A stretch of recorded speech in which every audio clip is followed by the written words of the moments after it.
who's here about what the mentoring program they have here.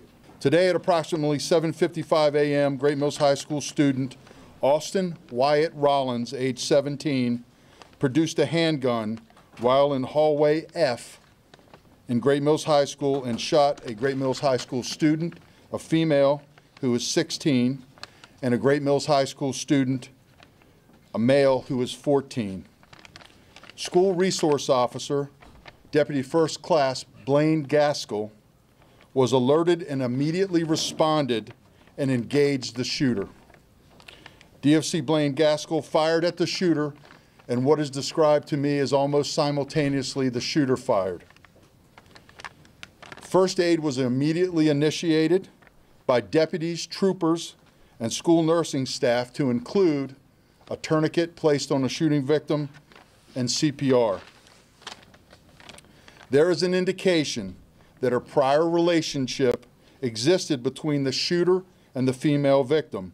We are working as we speak to determine if that was, and if so, the extent of that, and if it was part of the motive for this shooting. Well, I did. Again, what we understand is that the shooter shot the female student, and then the SRO responded and engaged. That appears to be, as described to me, less than a minute. It could be seconds. So, and then the second part of your question, as to whether or not the shooter committed suicide, that is a potential.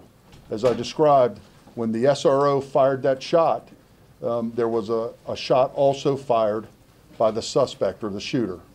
And do you believe his actions saved thousands or hundreds of students in that school? So he was unharmed, and he responded exactly as we train our personnel to respond.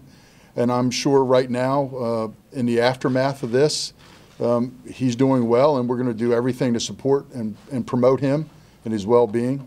But you have to understand the situation that he responded in. These are children, as Dr. Smith said.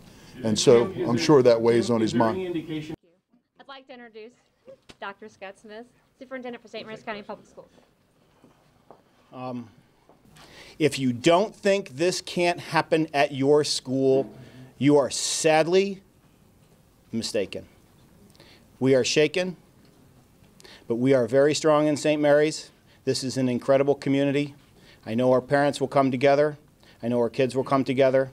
And hopefully, on the other side of this, be stronger and make good decisions to keep our kids safe every single day. Dr. Smith, St. Mary's does not really recognize. I want to know what, if any,